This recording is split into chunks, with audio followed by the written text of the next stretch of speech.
তো দর্শক, দুই পক্ষের মধ্যে দেখতেই পাচ্ছেন ধাওয়া পাল্টা ধাওয়া, দুই পক্ষের মধ্যে চলছে ভয়াবহ সংঘর্ষ। দর্শক, ইতিমধ্যে কিন্তু 50 জনের উপরে আহত হয়েছে।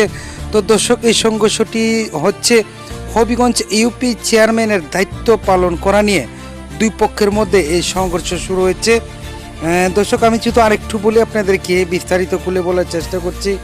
হবিগঞ্জের বানিয়াচুন উপজেলার বরিউরি ইউনিয়ন পরিষদের চেয়ারম্যান দায়িত্ব পালনকে কেন্দ্র করে বর্তমান চেয়ারম্যান ও প্যানেল চেয়ারম্যানের সমর্থকদের মাঝে রক্তক্ষয়ী সংঘর্ষের ঘটনা ঘটেছে।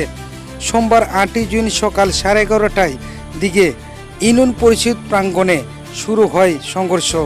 প্রায় 3 ঘন্টা এই সংঘর্ষ স্থায়ী হয়। এতে উভয় পক্ষের মধ্যে অর্ধশতাধিক আহত হয়েছে। এই সংঘর্ষ পরিস্থিতি নিয়ন্ত্রণে আনতে পুলিশ প্রশাসন টিয়ার সেল, গ্যাস ও অসংখ্য পরিমাণ নিক্ষেপ করেছেন। প্রায় পুলিশ প্রশাসনের অক্লান্ত পরিশ্রমে আমরা দেখেছি প্রায় পরিস্থিতি নিয়ন্ত্রণে এনেছেন। তবে ইতিমধ্যে প্রায় যেসব মানুষ আহত হয়েছে তাদের মধ্যে 5 জনের অবস্থা খুবই আশঙ্কাজনক রয়েছে বলে জানা গেছে। তো দর্শক, আমরা যতটুকু পারছি আপনাদেরকে দেখানোর চেষ্টা করছি। আসলে বিষয়টি হচ্ছে চেয়ারম্যানের দায়িত্ব পালন করাকে কেন্দ্র করে এই সংঘর্ষের সূত্রপাত। বিস্তারিত হয়তো আগামীকাল আরও জানতে পারবেন। তো আসলে সাথে থাকুন, দেখতেই থাকুন সংঘর্ষের পরিস্থিতি শেষ পর্যন্ত কি হয়।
हाँ पतला आई